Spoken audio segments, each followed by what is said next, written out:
Hi, everyone. I'm Alyssa Mito Pusey, an editor at Charlesbridge. And with me today are the creators of the brand new interactive picture book, Hands-On Science Matter. Author Lola M. Schaefer is a former classroom teacher who began writing because she saw how important it was for each of her students to have a good book. And Lola is now a writing consultant and the author of more than 275 children's books. She lives with her husband in northern Georgia. Welcome, Lola. Thank you for having me. I'm so excited about this conversation. And illustrator Druscilla Santiago has a background in art direction and graphic design. Nowadays, she's focused on illustration and she enjoys drawing faces on inanimate objects. She shares jokes and hugs with her family on the island of Oahu in Hawaii. This is her debut book. Hello, Drew. Hi, everyone. Really happy to be here with you folks to talk about Matter. Let's talk about the book. I edit a lot of nonfiction, and I can honestly say that Hands-On Science Matter is fun and fresh and new. So I wanted to get the conversation started with a question for Lola. Can you tell us, what is this book about? Well, the first one is just what it says. It's about matter. It's about anything that takes up space. It's about solids and liquids and gases. But instead of just being kind of an expository nonfiction, I tried to have some fun with it. And so I tried to put in an interactive component so the reader would actually have to do something on most of the pages that would cause what they see on the next page so that they are engaged and involved. And having said that, one of my favorite spreads is this one where they actually are supposed to pretend to blow through the straw into the liquid. So they're taking the air, the gas from their bodies, putting it into the liquid, and voila, we have bubbles. So it's just that idea of taking basic science and putting it into the hands of children in a fun way, but also in a very thorough scientific way. What is matter? Matter is anything that takes up space. The gas inside this balloon, clay, a tulip, hot chocolate. So on the next page, we have this glob of clay. And now we say to the reader, smash the clay. Place your hand on top of it and smash it flat. And then when they turn the page, they see that the clay has a different shape. Still the same amount of clay, different shape. You did it. Clay is a solid, but changes shape under pressure. The clay looks different, but has the same mass. Mass is the amount of matter in an object. Now push the clay up, up, up into a spike. And when the reader turns the page, they will see that same clay, but now it is this big pointy spike. Lola, you taught grades K to 7 for 18 years. How did your teaching experience help shape the book?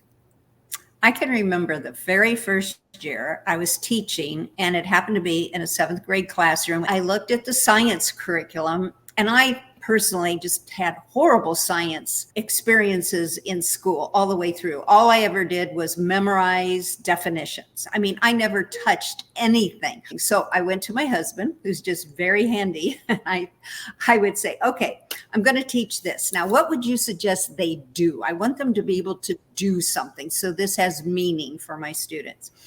And so every single year after that, I just had all kinds of quote stuff. And this is before we had these lovely science kits that schools have today with all of the equipment. I was out there borrowing and buying and making deals with people. And my kids, they loved science. And so did I. And to be perfectly honest, a lot of the time I was learning right beside them. So it was a time of discovery for all of us in the classroom. And I love that part of it. So, Drew, what went through your head the first time you read this manuscript? Like, what made you say yes to the book? As you mentioned, this is my debut book. So the very first thought was, oh my gosh, I'm reading a manuscript. When I first read through it, one, it was really cool to be reading what was going to be a picture book without pictures. I also have a background in graphic design. So when I read this book as a designer, I was like, oh, I see it's almost like an infographic, or like you're leading someone through a book in a really specific way because of the hands-onness of it. So I was really attracted to that. I have a son who is, at the time I read it, I believe he was 5. And I was just thinking of him the whole time because, just like you said, Lola, like, he loves to do things. He likes to get his hands on things. That's sort of what I was thinking when I first read the manuscript. I was really excited about this series, especially because back when I worked in educational publishing, I had helped edit a curriculum by the Harvard-Smithsonian Center for Astrophysics about, motion and forces and matter. And so I was like, wow. And I had been building ramps and balls and putting apparatus and then editing. And like, this was my chance to develop a picture book about it. It was awesome. I had so much fun. And working with you too was a dream, really. I think my favorite part was working with the team on this project.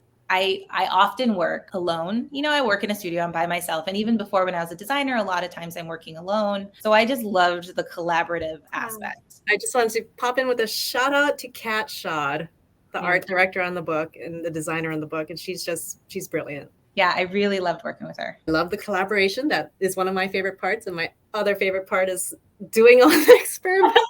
I went out and I got cherries and I actually smashed them through a grate and I made a huge mess. I saw the pictures of that. Yeah. And then I froze the juice. And yeah, I just love getting my hands dirty. So that was awesome. What was a challenge you faced with this book and how did you overcome it? Anyone who writes a book or anyone who teaches, you always personally have so much more knowledge than what you could possibly share on the page or in the entire book. So you have to start that culling process. When I first sent you the initial manuscripts, they were too text heavy. They had too much. And so to have it have the playful component and the interaction, and yet have the basic science, and to juggle those in such a way that was going to work in the final book so that a child would find this pure entertainment and enjoyment from it. I think for me, that was the biggest struggle. Having said that, after we nailed matter, I think that it got somewhat easier in geology and then in motion. So besides Drew's son, who should read this book, Lola and Drew? What do you hope they'll get from it? Our intended audience is somewhere between 4 and 8, but I always hate to put any kind of age on the readership of any book because I think people seek it out, just like you say. I can see an older child picking this up and tilting and pushing and poking and having a blast with it.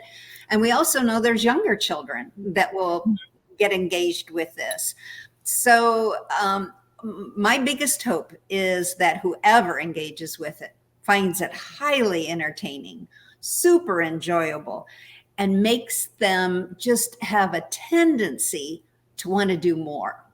Books are just invitations. They're like a little hors d'oeuvre, a little appetizer. It's like, isn't this wonderful? Now, what would you like to do? We've talked about matter. Can you give us, a sneak peek at what's coming next in the series? Well, as it turns out, I happen to have geology right here behind me.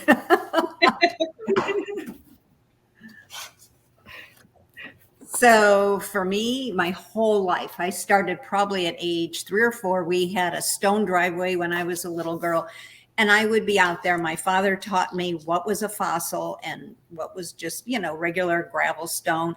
And I would just dig out every little bit of fossil that I could.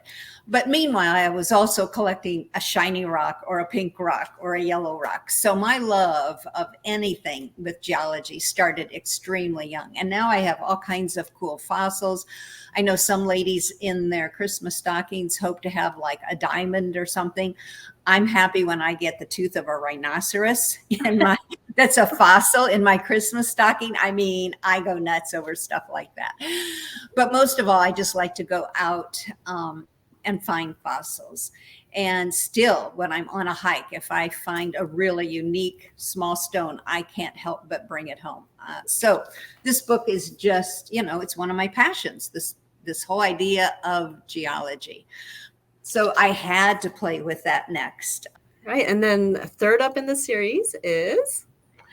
And I don't have my proofs down here, but we have motion. Drew, I was amazed that you could do such engaging art for that, because I thought, oh, this is really going to be difficult. But you did a superb job. Lola and Drew, I could talk with the two of you all day long, but that is all the time we have. So thanks so much for chatting. And thanks to everyone out there for watching. Make sure you check out Drew and Lola's Hands-on Science Matter, a playful, portable lab in a book.